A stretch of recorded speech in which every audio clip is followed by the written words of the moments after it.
Hello, everybody. Welcome to our third webinar. A few housekeeping items. Please respond to the poll at the bottom of the screen. During the webinar, you'll have questions. If you have questions, please click on the Ask a Question button at the bottom and type in your question. We'll try to get to them at the end of the presentation. And now here's our president, Claudia. Hello, everybody. Welcome to the Anna Maria Garden Club December 2020 webinar. We're so pleased you could join us, whether listening live or as a recorded session. We've had really good response to our previous seminars, and in case you missed anyone, they're still available for you to review on your Crowdcast account. Our speaker today is a Garden Club member and master gardener, Christine Callahan.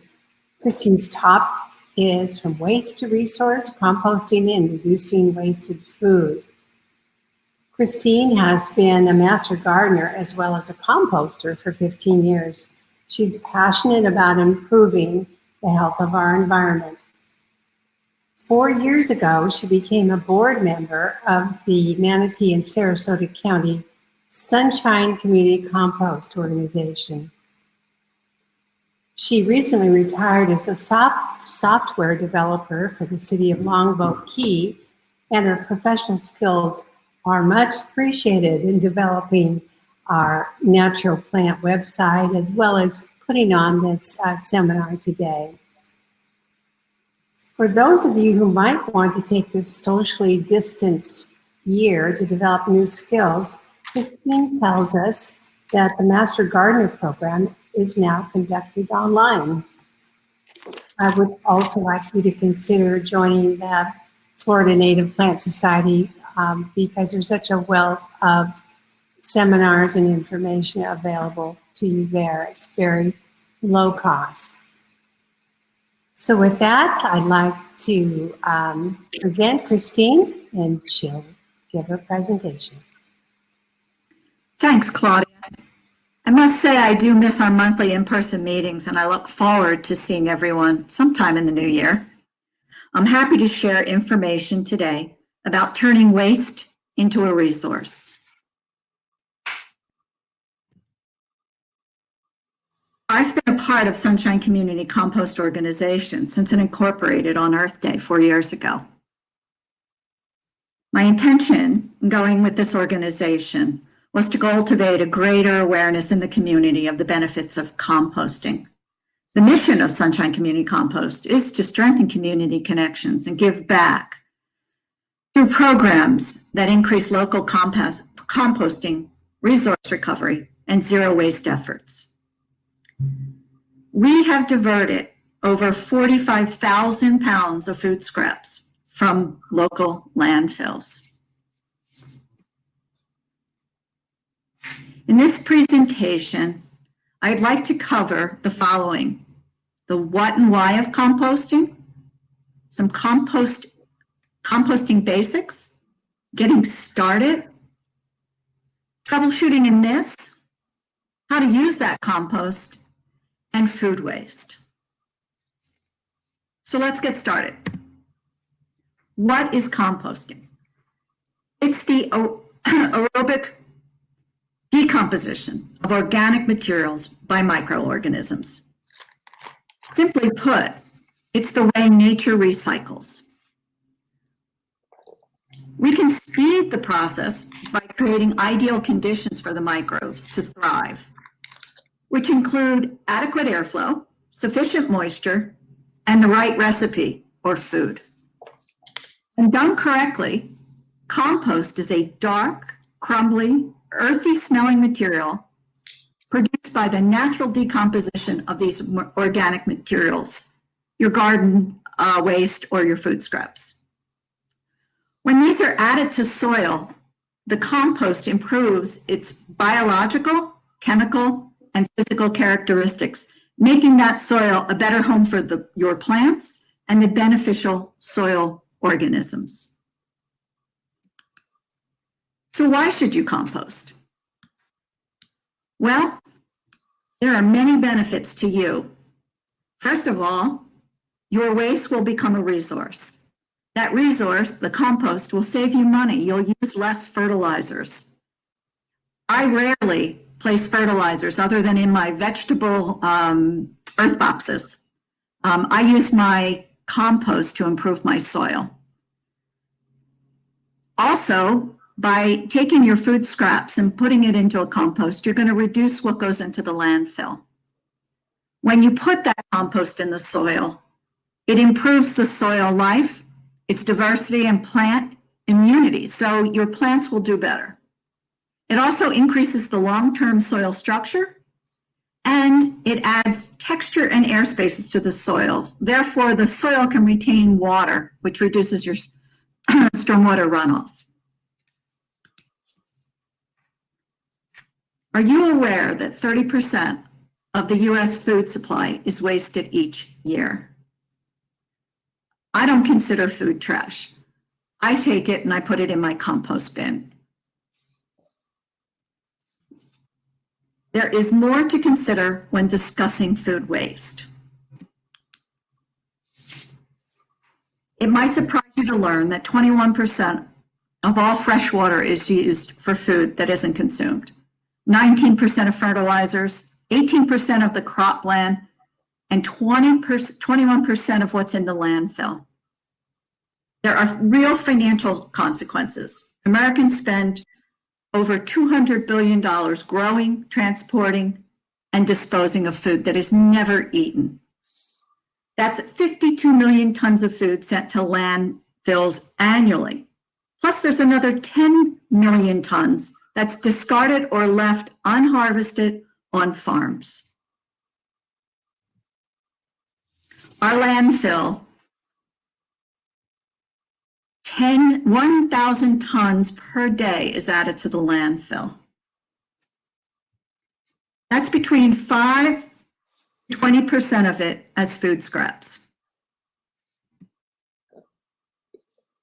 So sorry. So back to composting. When an apple falls from a tree, it will naturally decompose. However, that same apple placed in the landfill does not decompose. It's trapped there because it lacks the air that's necessary for its decomposition.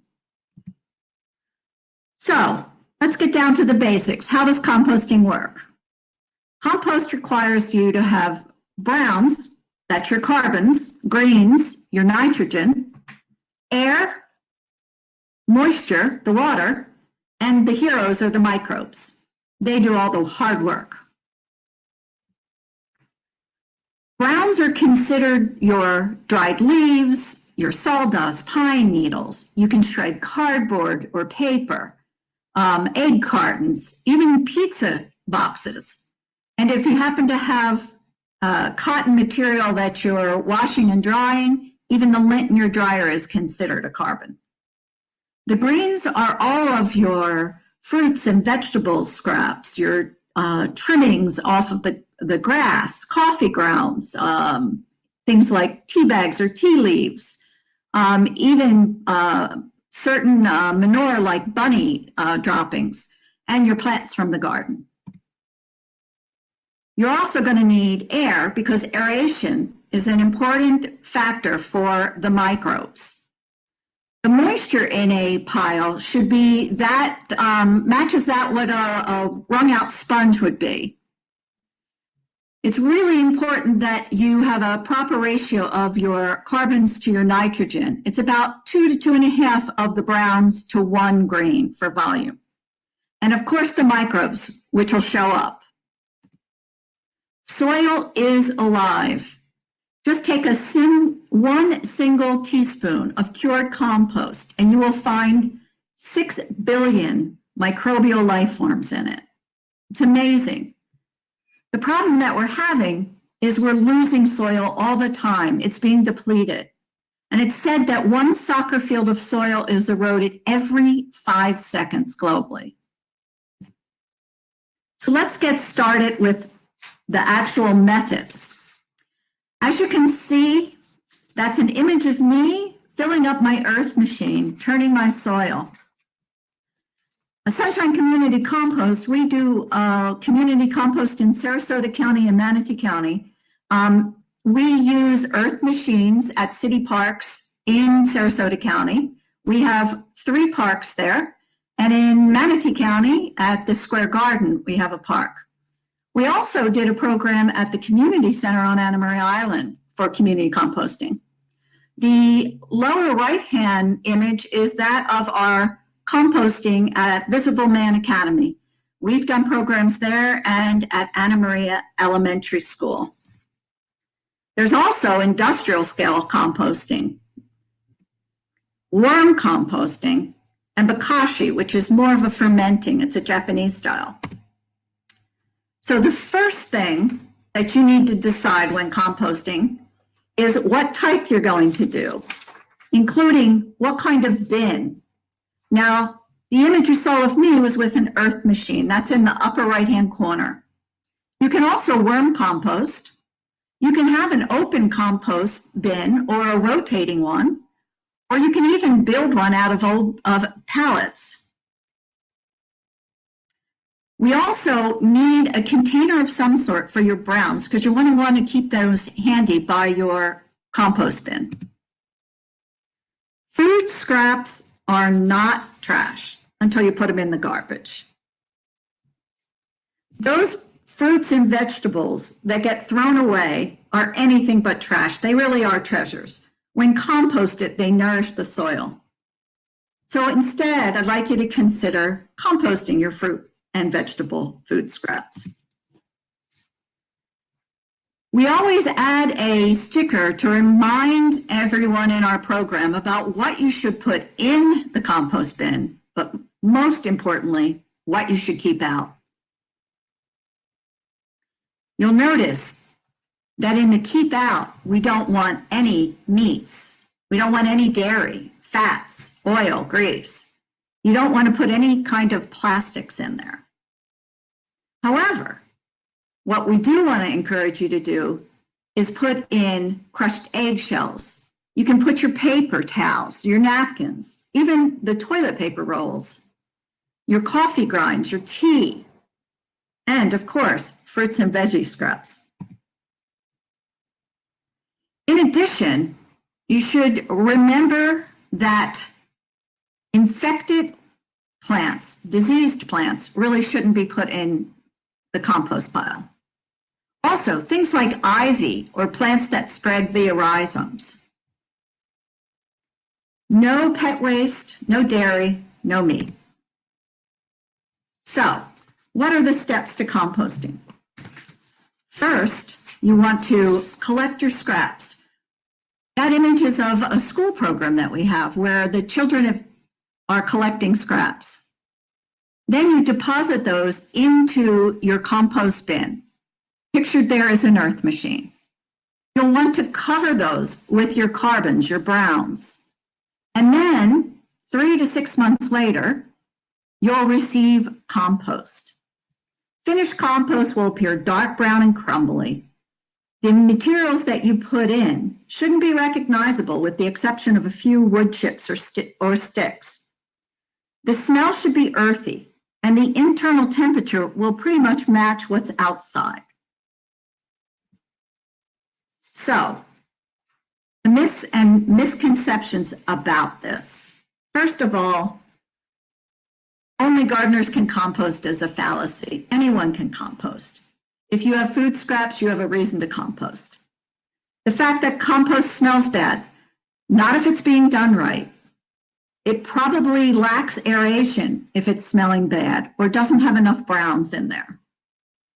That compost could attract hundreds of flies. Well, fruit flies could come into your pile because they like to lay their eggs where it's moist and warm. If you continually cover it and aerate it, that shouldn't be a problem. Your food scrap kitchen pail will attract fruit flies, not if it's covered.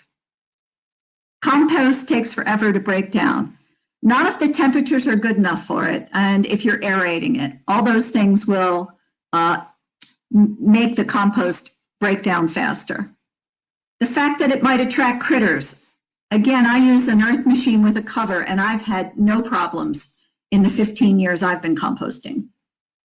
I hate to go to my compost pile, but not true for me. I'm there almost 3 or 4 times a day because my pile, my earth machine is outside my kitchen door, and I take the scraps right from a strainer in my sink out to the compost pile.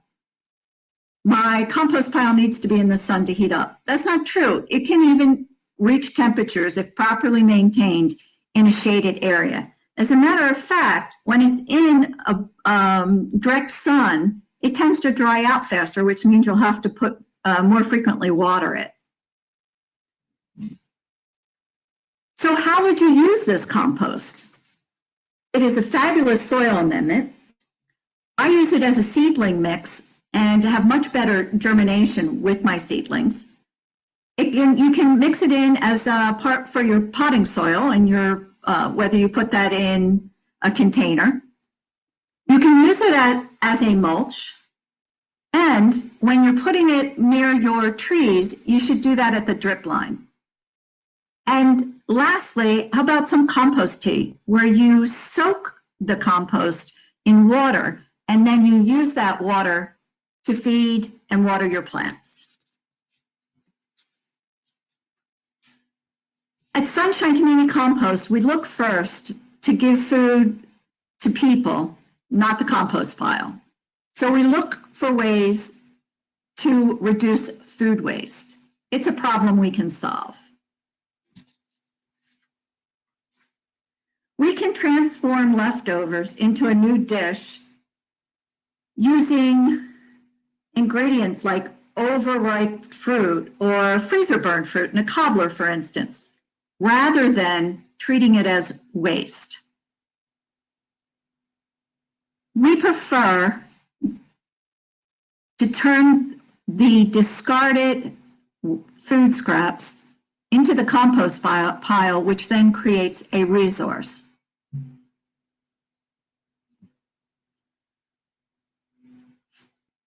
When you reduce food waste at the source, you get people fed, then animals, then your compost bin. This image is a hierarchy of how to reduce food waste in your community. First and foremost is trying source reduction. You can perhaps take a list to the grocery store so that you don't overbuy. And you see at the very bottom is landfills. The last place we want food is in the landfill.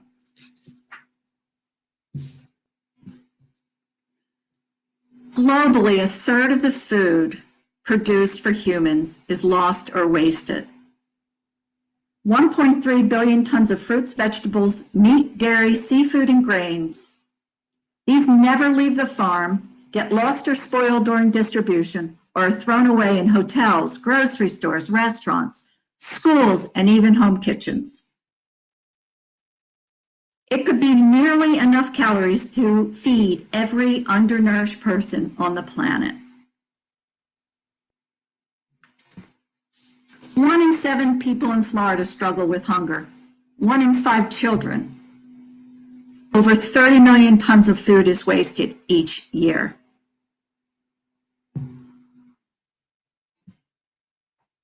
So again, you can prevent food waste. You should learn the truth about labels. Labels began in 1960 to help increase food safety. There's best by dates, sell by dates, best if used by dates. Freshness does not equate to edibility. Freshness is even not equal to food safety. The main criteria to evaluate food safety is the time it spends in the temperatures between 40 degrees and 120 degrees Fahrenheit. Also, you should consider adding an area of your fridge where you put anything that is ready, needs to be eaten first. And don't turn away from the funny looking fruits and vegetables.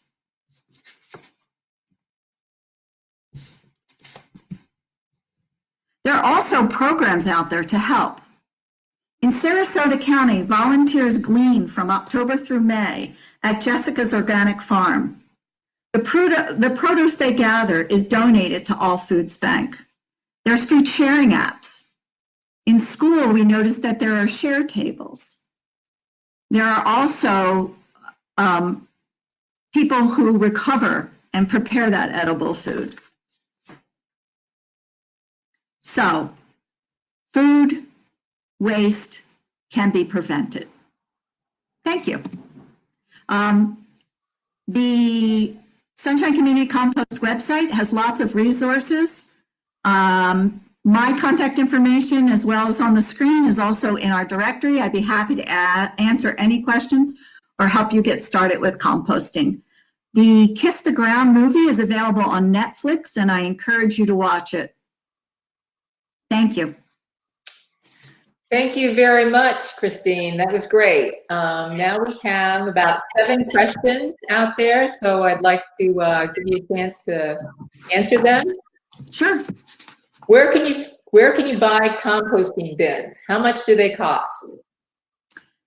You can purchase one through the Florida Friendly Landscaping Program at the Extension Office. The Earth Machine, I believe, is presently $65. Sunshine Community Compost also sells the rotary and the Earth Machine, along with consultations and on-site setups for your composting. What suggestions do you have for storing waste in the kitchen? We recommend that you have a pail that's covered, and you can place that actually in your freezer, so that you may not want to go out to your bin every day. Or if you belong to a community composting site, typically people go and visit that once a week. So they put their pail inside their freezer. Okay.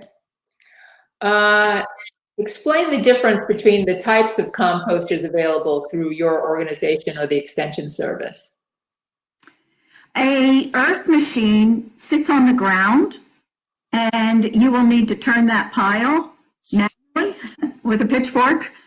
The rotary machines sit on a stand and have a handle, and you actually turn the entire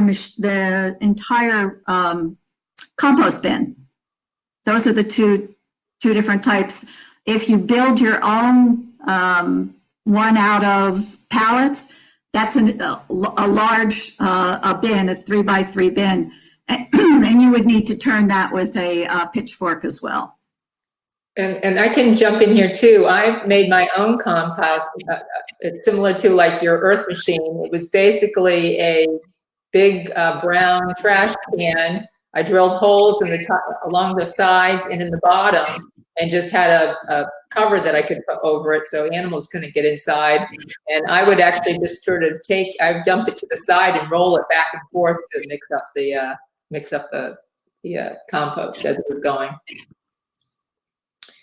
Okay, have you worked with condo associations, and what advice would you give to them? We've just begun a program in Sarasota at Cityside. We're working to set up a community compost drop-off site right there for the residents. Okay. How many people are registered for the webinar today? Well, I can answer that one. We have 111 registered and 10 people actively watching right now. Okay. Do you know the biology behind why meat and dairy can't be added to the compost bin? The meat will attract critters for sure, and the dairy and the oils spoil. So we never put that in. Okay. Are there local food sharing apps, and how do they work? There are food sharing apps, local, not so sure. I know there's some national food sharing apps, and what they do is try and connect the people who have, for instance, if you're growing tomatoes in your garden, and you harvest and you have way more than you can use, that they'll connect you with food banks or organizations that are doing food pantries that provide food to those in need. Okay. And I think this is our last one. Can you recommend a composting system for snowbirds who are away for a time each year? Well, we have plenty of snowbirds in our composting at the city parks. Perhaps for just that reason. They don't do it in their backyards. They choose to come to the city park, and we have drop-off locations. Okay. I think that's it for our questions. And so we'll leave you for today. Thank you for, it says, where do expired fruits and veggies end up from Publix? Good question. We don't know. I'm not really sure if they're working with the food banks or not ahead of time. It certainly would be wonderful to get them into a compost site. Okay, whoops. To be done in regards to taking food and keeping it out of the landfill. Oh, here's another one. They're coming in fast and furious now. Which local parks have drop-offs? In Manatee County, we only have, well, I'm not sure what's going on at the community center since COVID, so I can't answer the question, but there was community composting at the community center on Anna Maria. In Manatee County, we have the Manatee County Square Garden, which is out by the health department. Sarasota, we have 4 city parks in Sarasota that have community sites. It's my hope that we'll get some more community sites here in Manatee County. Okay.